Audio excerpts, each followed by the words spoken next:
For decades, audiences adored the rough-edged yet loyal deputy Festus Hagen on Gunsmoke.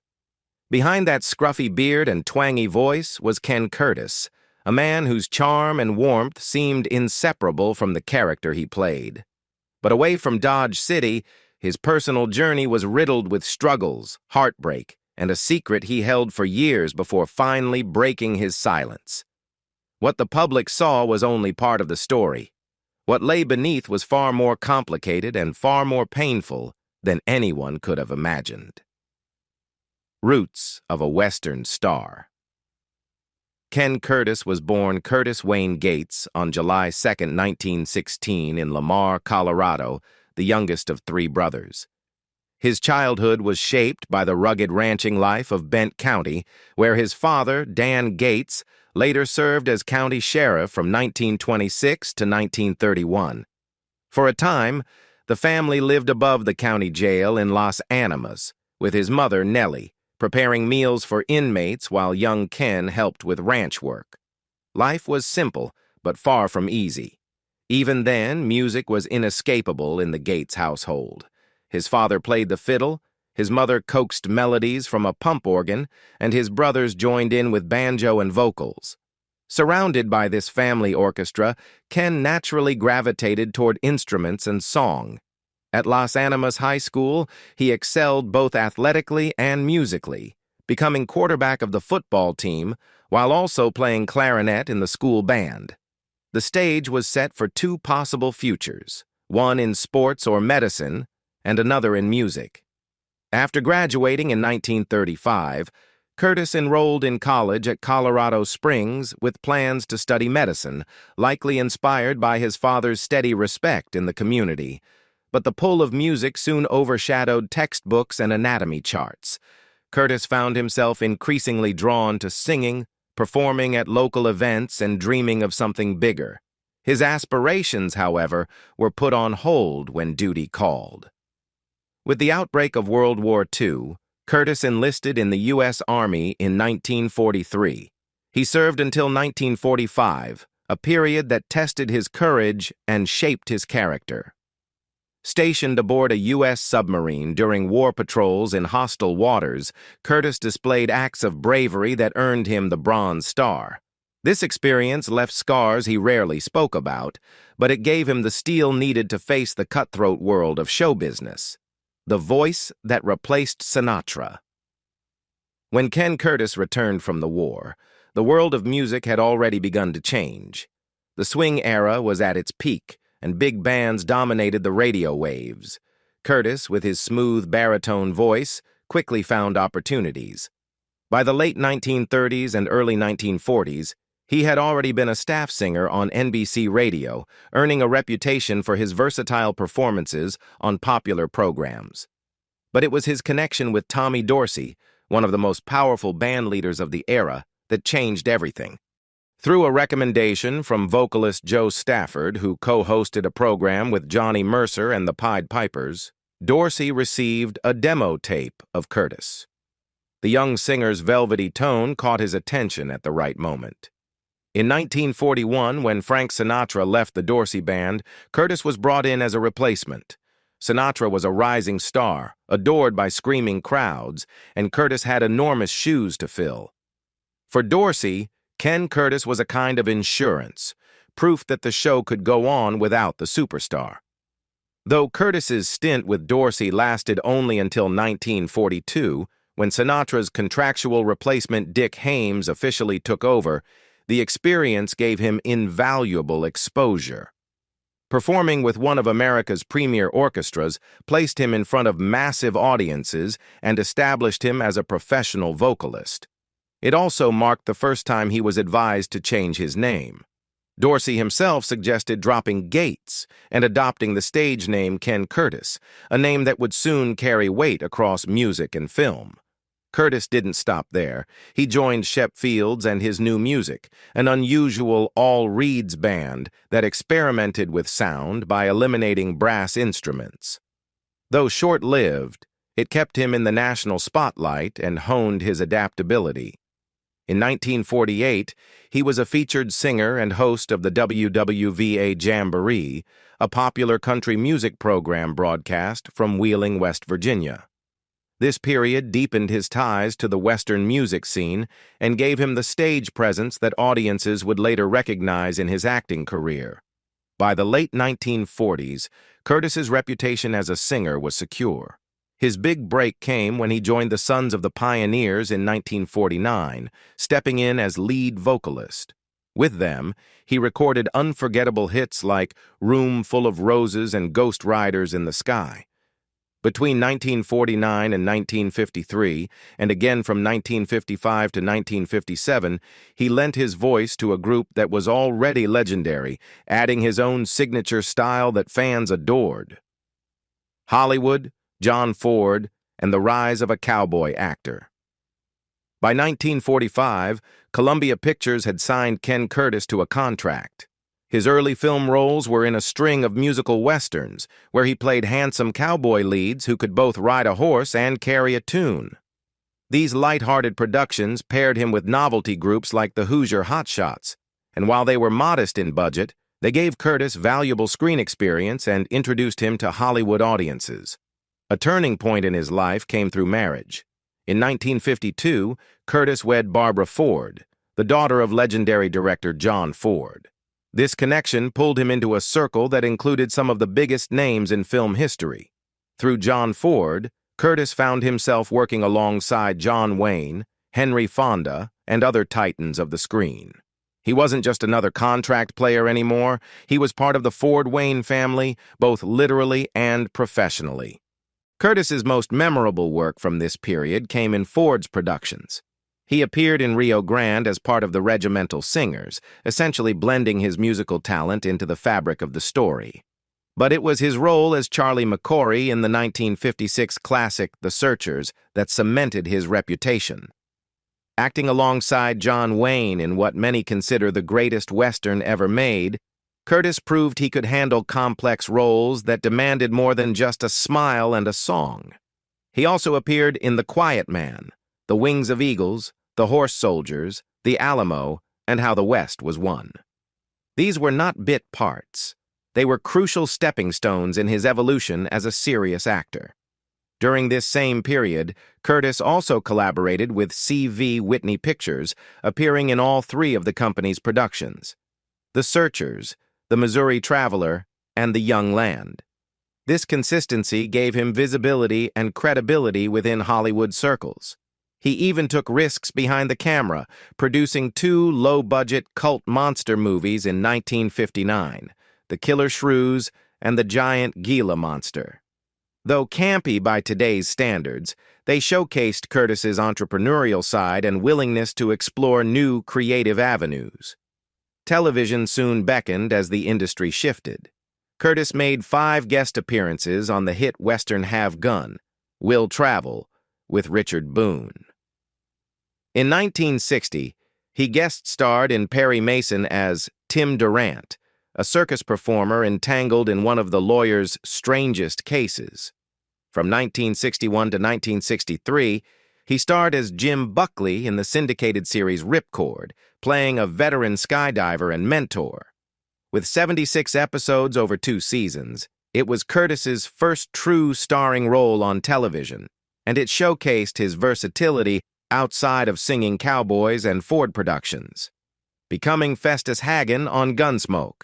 By the early 1960s, Gunsmoke had already established itself as one of the most successful westerns on American television. Debuting in 1955, the show centered on Marshal Matt Dillon, played by James Arness, and the trials of maintaining law and order in Dodge City.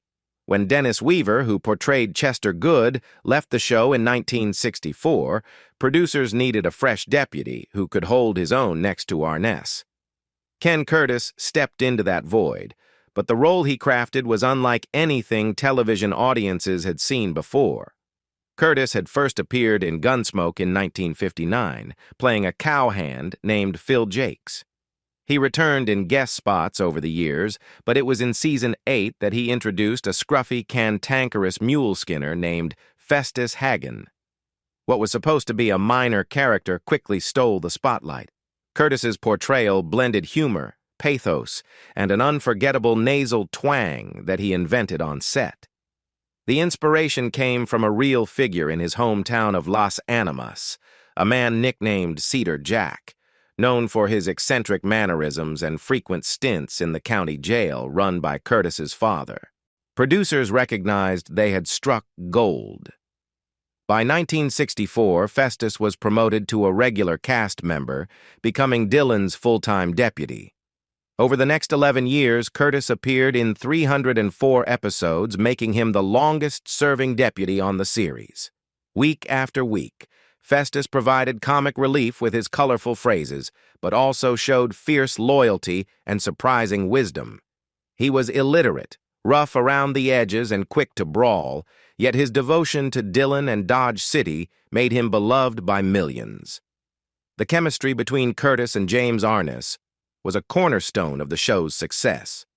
Their easy banter and contrasting styles, Dillon's stoicism against Festus's folksy energy, kept audiences engaged long after many westerns had faded from the air. Curtis often improvised lines, adding quirks that made Festus feel authentic. For his work, he earned 2 Emmy nominations and the devotion of a fan base that still quotes his lines decades later.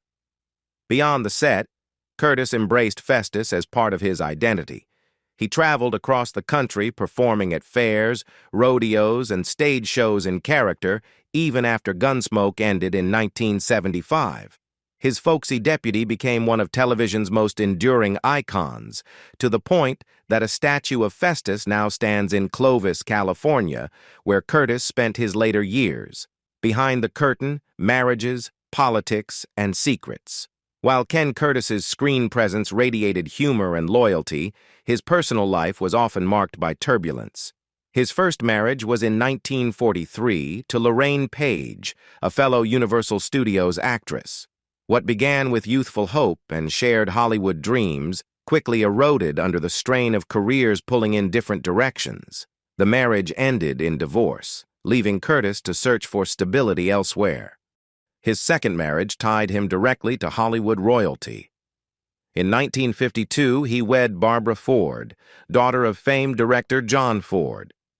This union gave Curtis entry into the most elite circles of the film industry. But the glitz came with pressure. John Ford was notoriously demanding, and the expectations on Curtis, both as an actor and as a husband, were heavy. Despite their powerful connections, the marriage collapsed by 1964, leaving Curtis once again adrift. 2 years later, fate gave him another chance. In 1966, he married Tori Connolly. Unlike his earlier relationships, this marriage endured. Curtis embraced Tori's 2 children as his own, finally building the family stability that had long eluded him. Their partnership lasted until his death in 1991, a rare bright spot in a life often shadowed by personal struggles. Curtis also ventured into the realm of politics, a side of him that many fans never knew. In the 1964 presidential election, he openly supported Republican candidate Barry Goldwater, attracted to his message of limited government and individual liberty.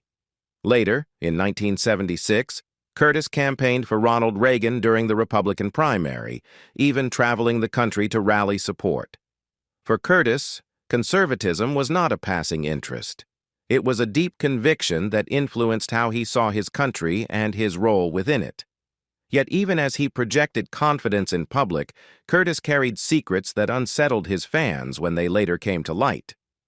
Among the most persistent rumors was that Curtis had an identical twin brother who lived in reclusion, hidden away from the world due to illness or disability.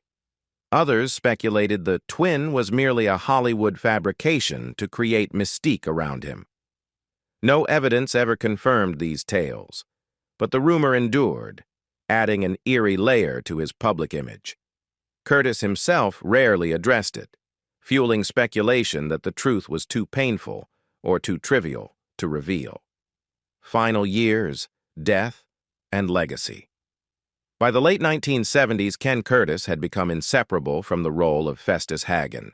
Even though Gunsmoke ended in 1975, The character lived on in reruns, reunion specials, and Curtis's live appearances across the country. Fans greeted him with affection wherever he went, often addressing him as Festus rather than Ken. He didn't mind. The character had given him everything: fame, financial security, and a permanent place in television history. In 1981, Curtis's contribution to Western entertainment was formally recognized when he was inducted into the Western Performers Hall of Fame at the National Cowboy and Western Heritage Museum in Oklahoma City. The honor underscored how deeply his work had resonated with audiences, not only through Gunsmoke but also his music, films, and years of touring. Curtis's final acting role came in 1991 when he appeared in the television movie Conaher, based on the novel by Louis L'Amour. Playing an aging cattle rancher named Seaborn Tay, Curtis brought a sense of authenticity drawn from decades of embodying the West on screen. The production also reunited him with Gunsmoke co-star Buck Taylor, who played a villain and included Buck's father, Dub Taylor, in a small part. For Curtis, it was a fitting farewell, a return to the genre that had defined his life. By this time, Curtis was settled in Clovis, California, with his wife, Tori Connolly, whom he had married 25 years earlier. Theirs was a stable union that provided him peace after years of turbulence. He embraced Tori's 2 children as his own and found comfort in family life away from the Hollywood spotlight. In Clovis, his presence was immortalized with a statue of Festus Hagen on Pulaski Avenue, ensuring his legacy would remain tied to the community he called home. On April 28, 1991, tragedy struck. Ken Curtis died in his sleep from a heart attack at the age of 74. His passing was sudden, leaving fans and colleagues shocked. He was cremated, and his ashes were scattered across the Colorado flatlands, a symbolic return to the wide-open landscapes of his youth. Tributes poured in from across the entertainment industry, with newspapers, television networks, and fans honoring his memory by revisiting his most beloved episodes. Ken Curtis left behind a legacy that still captivates audiences today. His life was filled with triumph, heartbreak, and revelations that reshaped how fans remember him. Do you think his greatest achievement was his music, his films, or his unforgettable years as Festus on Gunsmoke? Share your thoughts below, and don't forget to like, subscribe, and join us for more stories of the stars whose lives were more complicated than they ever let on.